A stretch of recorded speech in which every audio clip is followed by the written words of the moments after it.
And thank you for joining us for this Transition in Medical Education Series webinar, hosted by the AACOM's Council on Residency Placement, the Assembly of Osteopathic Graduate Medical Educators, and the Residents and Fellows Council. My name is Abigail Frank, and I'm the Assistant Dean of Graduate Medical Education at the West Virginia School of Osteopathic Medicine, and I will be facilitating this session.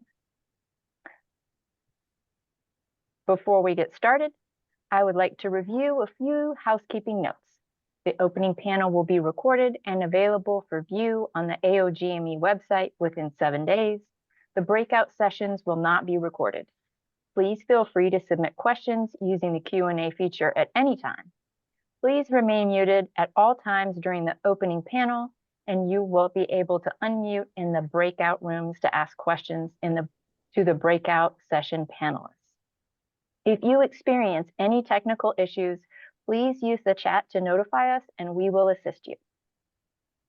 I would like to thank our panelists who joined us tonight to speak with you for the opening panel as they share their experiences and perspectives and advice about post-interview tips for the match and rank order lists.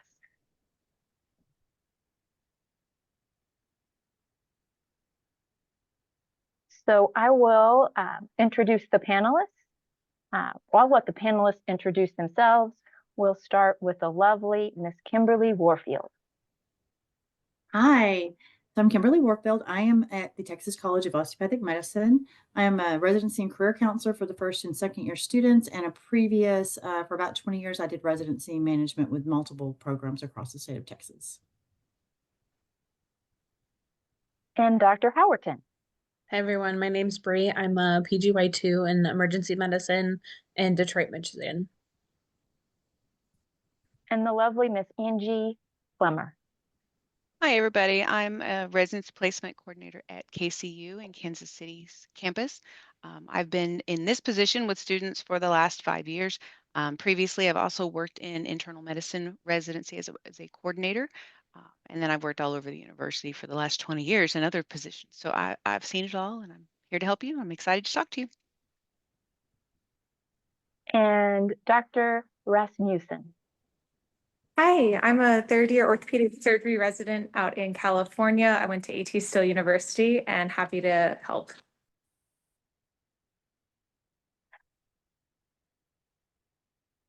I have been in this career advisor role since 2020. Prior to that, I was an assistant program director for a family medicine residency and a program director for a transitional year residency.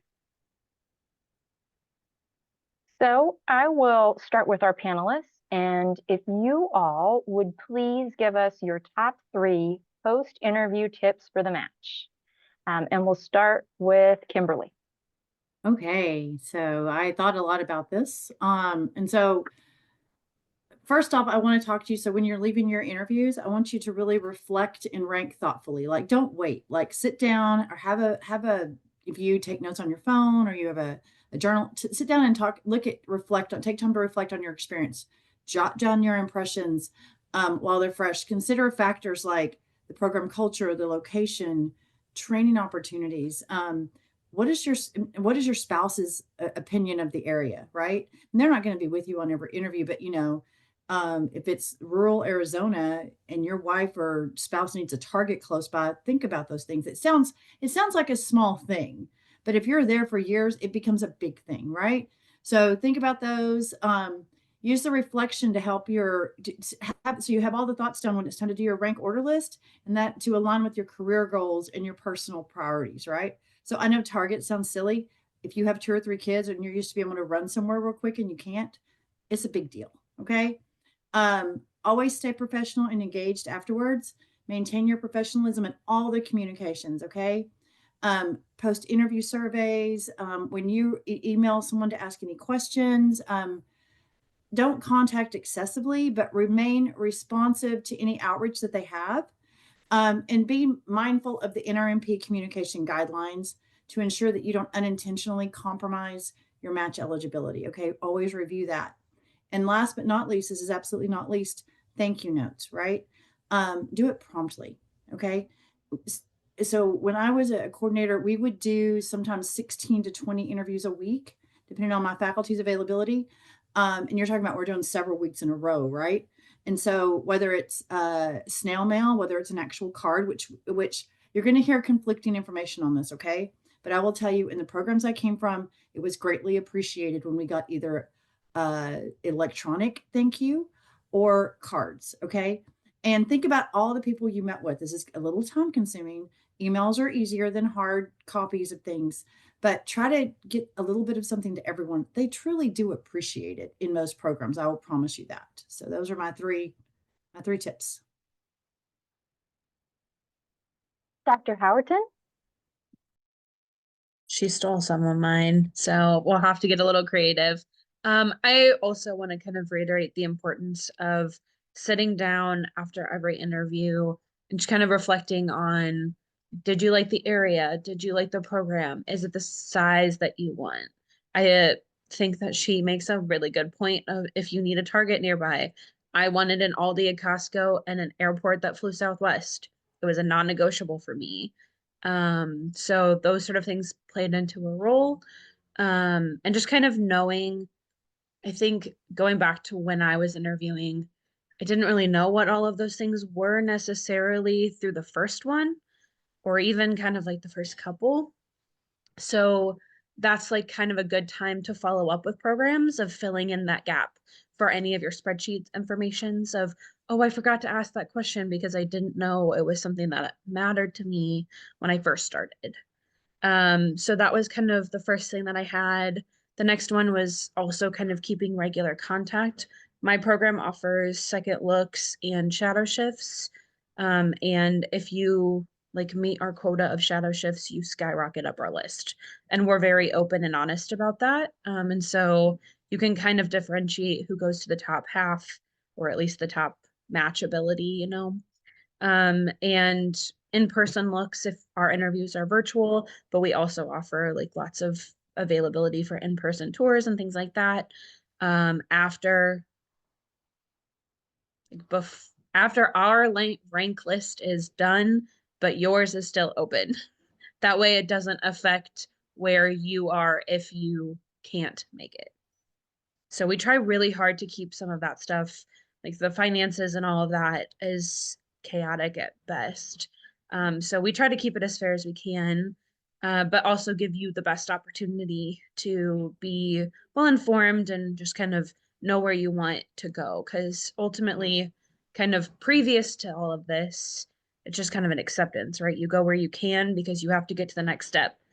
Residency is called the match for a reason. Both parties really need to be very happy in this. And then my last one was relax, do a lot of self-care, but don't do anything reckless that could like jeopardize your opportunities. So spring break, do your thing, just don't do anything that would end up hurting your match. Angie, your 3 tips. Well, I have to agree with all of them. The beginning of as soon as you're done with your interview, or at least within that same week, really do take those notes down. Your impressions and other pieces, because 5, 6 interviews later, you're not going to remember everything you just did. So I always tell students, start in your 3rd year, you're going through this, keep it on all those programs, keep your notes extended because it will help you at rank list. And you don't have to try and remember everything because you might have slept since then. Also to be very engaged with those programs that you're really planning to rank highly. I always encourage my students to reach back out and just have an additional question if you have one, because like Dr. Howerton had mentioned, sometimes in those first ones you forget to ask questions because you didn't know you really wanted to ask it. But others is just to reach out, inquiring about those second looks. Do they have them? Is there other ways to keep yourself engaged? Just to give you that, let them know you really still are very interested in their program. And then lastly, yes, I absolutely agree. I tell my students in the spring, yes, you need to do something fun, something that's relaxing for you as you get to match and then after, because this may be the last time for a while. You're not going to have any free time to really be meaningful. So take some time for yourself. It really is good for the mindset overall. Yeah, that would be mine. Dr. Rasmussen, your 3 post-interview tips. Awesome. Thanks everyone for your patience. I literally just finished a case. So some of my tips that I would want to give, or they've already said, but one of the main ones for me was when you think about location, think about that cost of living. Most of my auditions and interviews were on the West Coast. And so some of them were in more expensive cities versus where I ended up in Modesto, California. A lot of the residents actually owned homes. And so knowing I was going to be in a 5-year orthopedic surgery program, the idea of having a place where I wasn't going to be going back and forth with, rentals, to me was like a big appeal with the possibility of owning a home. So that's something really to consider, and especially for those of you who have dogs or families or other things. Another consideration is while some of the programs really welcome having letters of intent, having a communication, there are some programs such as mine, and I know a lot of the other surgical fields where they really don't appreciate that. And they'll tell you typically in their interview. We just had our interviews this past week, and like my program director was very explicit, only if you have a specific question. Otherwise, please don't reach out to us. So that's another important thing, is making sure you're following the rules. And if you're not too sure or things aren't stated, of reaching out to a chief resident or someone that you have, or like the program coordinator. And then the other key component is, as everyone said, it's really important to think about the big picture. It's not just about, wherever you go for training, you're likely going to get a great education. It's what you're going to put into it. So thinking about, is this a place where you can see yourself potentially wanting to, live or do a fellowship in, or is this a place where it's a good community? Something to consider, for example, at least if you're doing like a surgical field or something like that, is it an academic versus a community center? That was a big thing for me. And knowing one of the downsides with my program is we don't have fellowships directly with our program, but we have lots of other places, Stanford, UCSF, all in the neighboring area. So really think about not just your immediate residency plan, but are you thinking about a fellowship, and what are going to be your potential options in that regional area that you're selecting?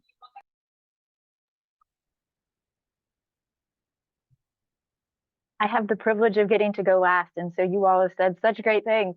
But I do want to talk about something that Dr. Rasmussen said, which is sort of letters of intent, these love letters to program. I think that's one of the biggest questions I get post-interview. And I think it's really important to respect whatever the program has said. If they don't want any post-interview communication, then do not send those letters. Now, my opinion is that if you're going to send a letter of intent, that you send just one that says you intend to rank the program #1. I think a letter that says you intend to rank the program highly, like, what does that mean? Are you going to send that to every program that you interviewed at?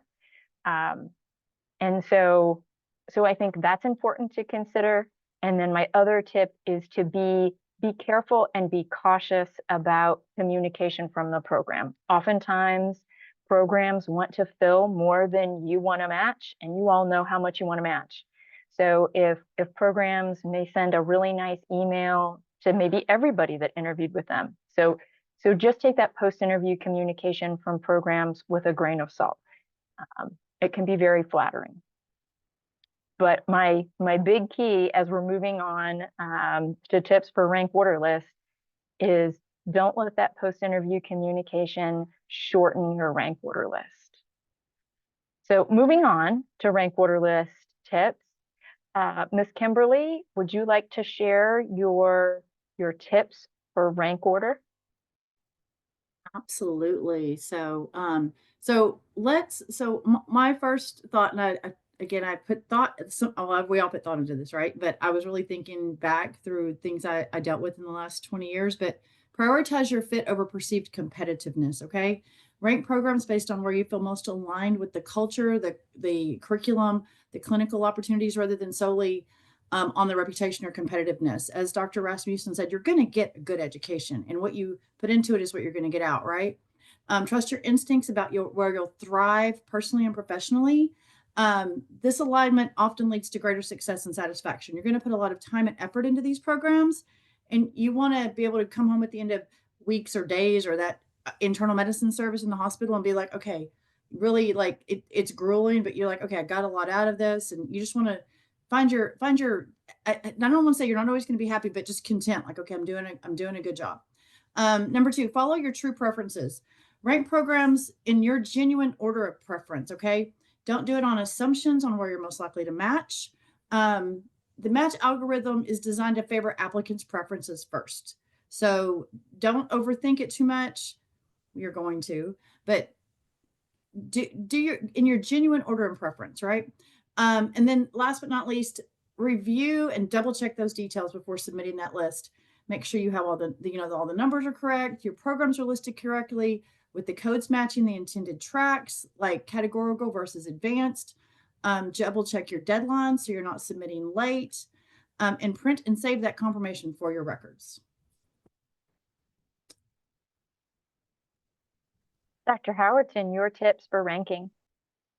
I also cannot underestimate the importance of all those logistic things.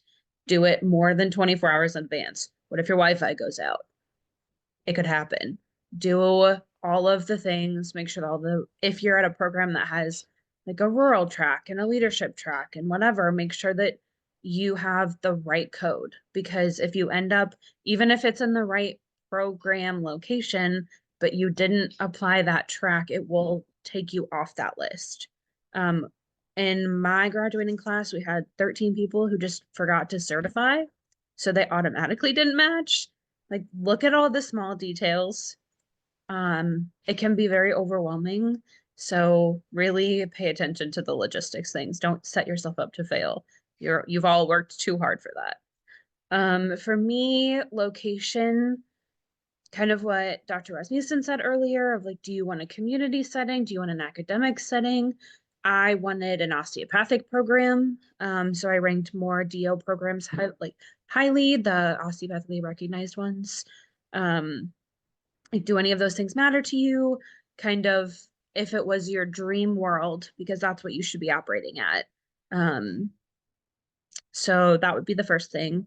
And then the next thing I have is balancing what your support system can offer you. So if you need to be, can your support system drive to you? Can you just be in the Midwest instead of in a particular state? What kind of things like that would be most effective for you to be successful? I think is something that isn't glamorous, but it's really important because residency is hard. Like, I have a fairly, I would say, easy residency compared to like orthopedic surgery or like other programs like that. And it's still hard. There are still like many bad days. I still work 80 hours a week. So, you still gotta make sure that even the not glamorous things set you up to be successful. And then the last thing is, what does your future career like look like? Do you want a fellowship? Are you in places that will offer you either at your site or in the area? Are you somebody who wants to practice like really general surgery and you don't really care about fellowship?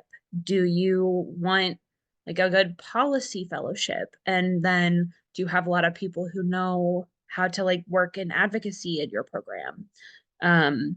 Whatever you want your future to look like, pick programs that will help you get there, because we all have mandatory ACGME requirements to make you safe enough to practice.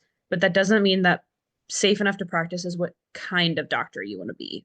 So just kind of looking at where you see yourself in 10 or 15 years being happy and what programs can help get you there.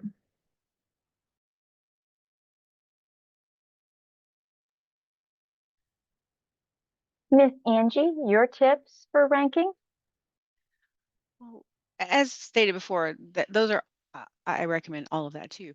I tell my students to, as you go through this process, it really needs to be about what you want.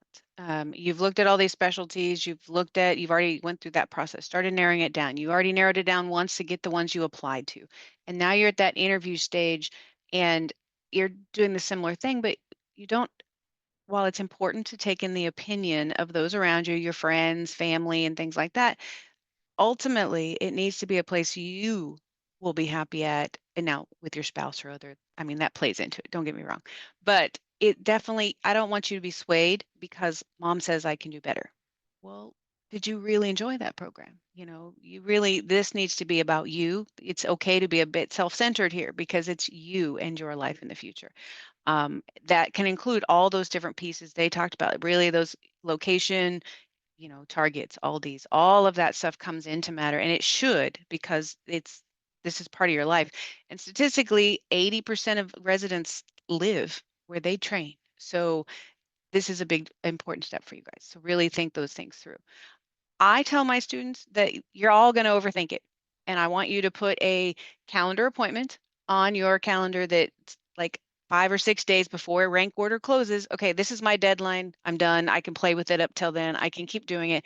And then you need to hold yourself, say, okay, I'm done. Because you will just keep going through it. I go through it all the time with students. Oh, I went through it today and I changed it yesterday, and at some point you need to hold what you have, because it's just going to make you crazy, and all the people you're trying to have help you are going to be like, stop. So make that date, hold to it, and you'll do great. And then lastly, have someone review with you. I saw a question pop up about how to certify and things like that. If you're uncertain, check with your advisors, but have somebody else check with you, because you guys can, all your fellow friends and classmates that are applying, make sure you're seeing that same in-screen, certified thing like that, just to make sure that helps make sure everybody's done on time. That way, hopefully avoid those people who didn't actually get a rank order put in because they missed a button. So help each other out with those kinds of things. And don't be afraid to ask questions as those follow-ups that we've all been talking about, because that helps get those answers for rank. So, and I don't know, Dr. Frank, if you want, I have a screenshot of the whole certified, what it looks like. Would it be okay to share that so that they can kind of see what we're talking about? Yes, Yeah. absolutely. Okay. So, Austin, you may have to turn on my screen. Maybe. Gonna let me, yes, there it Are is. you able to now? Yep, I'm good. All right, cool. So when you finish, you go through and you've ranked and you've done everything else, this should be the screen you see.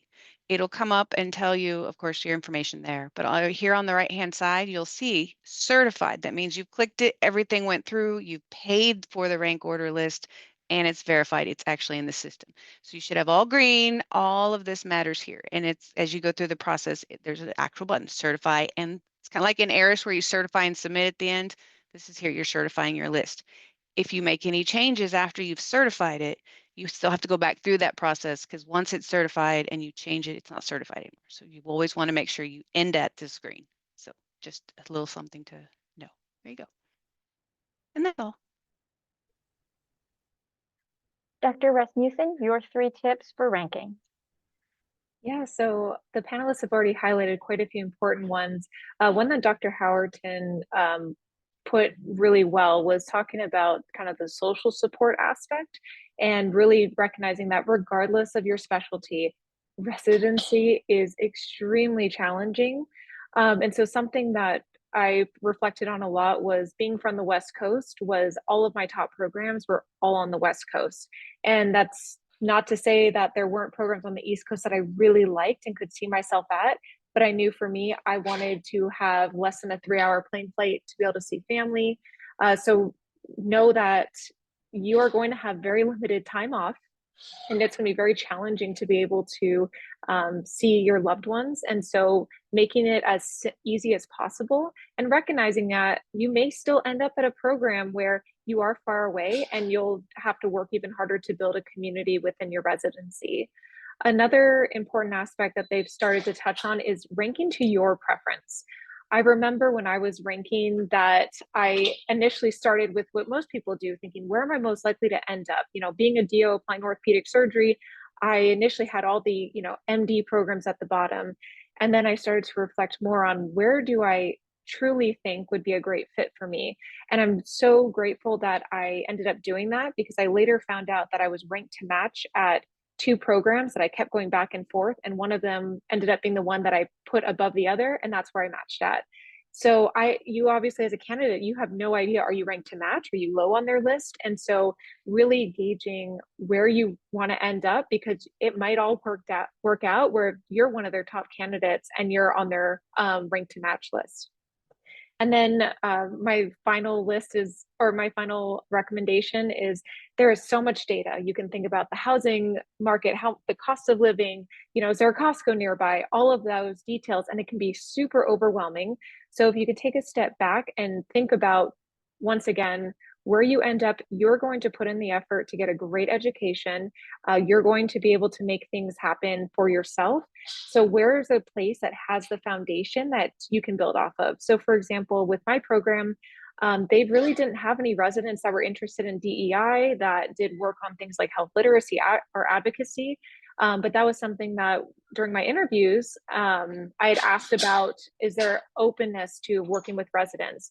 And currently as a resident, that's something I've had support to do presentations on, going to conferences for. And so it's been really rewarding to know that even though my program didn't necessarily have that, which I saw as a downside, they had a foundation and overall support that I was able to help build that within my residency.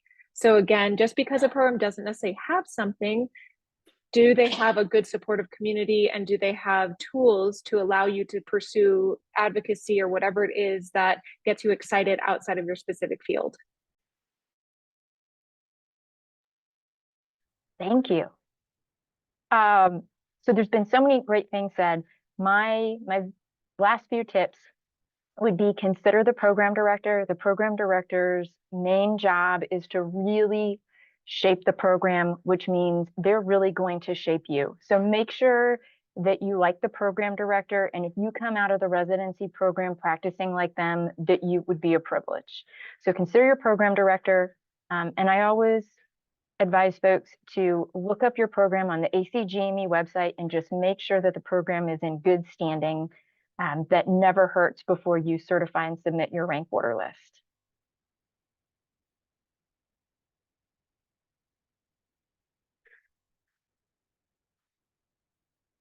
All right, so we're getting ready for our breakout sessions.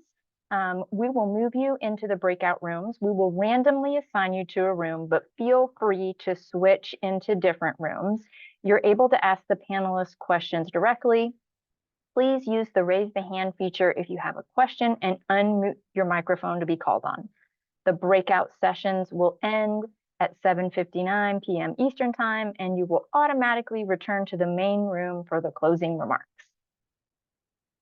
Thank you all to our panelists for the great advice, and to all of those who joined us. A recording of this webinar will be posted on the AACOM and the AOGME webinar series webpage, and links will be posted within 7 days. Please visit the website to register for our upcoming webinars and to view recordings of previous webinars. If you have further questions, please email us at aogme@theaacom.org. We thank you again for joining us tonight, and have a great evening.